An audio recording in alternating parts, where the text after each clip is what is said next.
These are the top 5 red flags we find when auditing Google Ads accounts. Over the years, I've audited a lot of Google Ads accounts. We manage over $1 million a month with our own ad agency. So we see over and over again some of the same mistakes being made that make a big difference in the results when it comes to running Google Ads. One of the biggest is having improper tracking. Now, you'd be surprised how many people have this issue. And the biggest thing is, it's a little bit hard to tell unless you're looking for it. And a lot of times, the first indicator is overinflated results.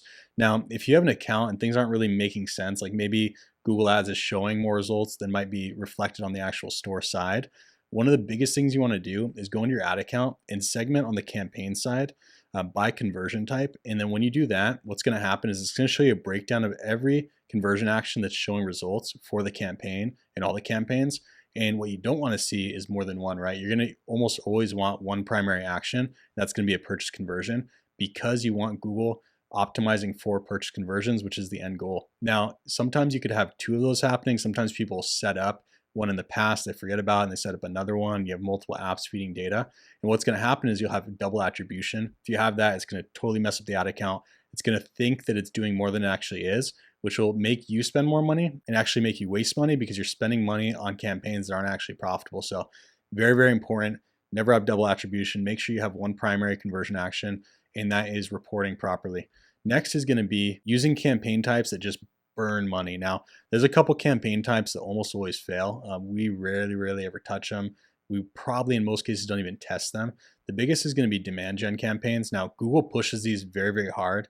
They want you to set up a demand gen campaign, usually with a TCPA, and they want you to just run it for a month with a huge budget. And they're just going to tell you it's going to make magic happen. It's going to make you money. Don't worry about it. Just put the money on it. It's going to optimize for you. This never works. We've tested it with some high level accounts. We've tested it with some of our reps who really highly suggest it, and we'll trust them here and there to test it out. These are the guys that are at the actual Google San Francisco location who are super sharp, and we never see results out of it. Most of the time it's completely negative results. So highly recommend staying away from that. The other is going to be display campaigns. A lot of the times, unless you have fixed audiences like your own traffic, display campaigns will burn money because they show on the display partner network, which is going to be all the different websites and apps that Google's partnered with. 99% of the traffic that's shown from there is going to be junk traffic. So really recommend do not use these types of campaigns because it's going to decrease the chance of success in your account. Next is going to be not paying attention to policies that are hitting your campaigns. Now, they're sometimes a little tricky to see. You'll get warnings here and there, but Google always pops up false warnings, so it's hard to know what to pay attention to.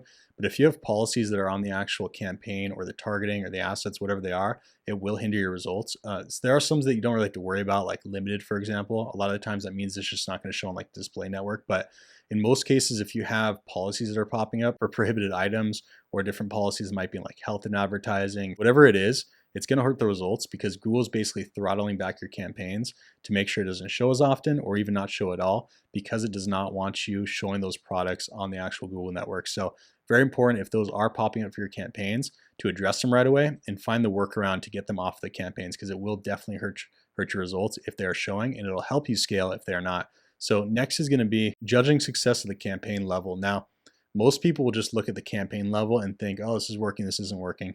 Big mistake. Sometimes you'll have, let's say, a search campaign that looks like it might not be working well, and you can start shutting it down and start shifting money off of it.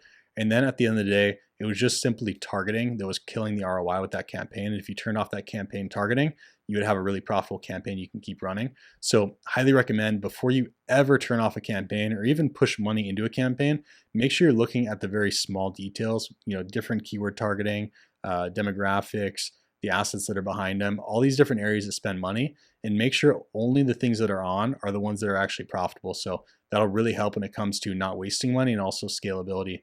Last is going to be not segmenting campaigns properly. It's pretty funny because it makes sense sometimes logically if you're not familiar with Google Ads to just lump everything together because you think Google's going to sort it out for you. Of course, it's this billion-trillion-dollar company and they have the algorithm for it. The problem with that is when it comes to Google, they're going to push budget to where they think it should be pushed.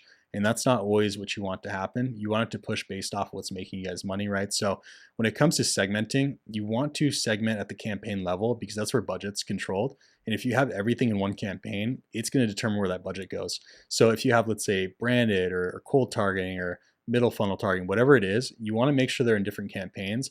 That way they can have their own independent budget. And then you can move that budget around for specific targeting without all of a sudden it pushing all the budget to branded because they know it converts well, right? So highly recommend too, if you're going to run a lot of different types of targeting, and I don't mean just different types of keywords, I mean different stages of the funnel, make sure to segment those at the campaign level. That way you can control budget and make sure budget's going to the area where it needs to. And then if you can, of course, scale with the budget on the targeting that's actually profitable and cold, and you want that new revenue coming into your business. So if you have any of these different 5 areas going on for your store, make sure to address them right away because it will help your results if you solve them. If you like this video or have any other issues that you think might be going on in your account, make sure to leave a comment and I'll respond to it myself personally.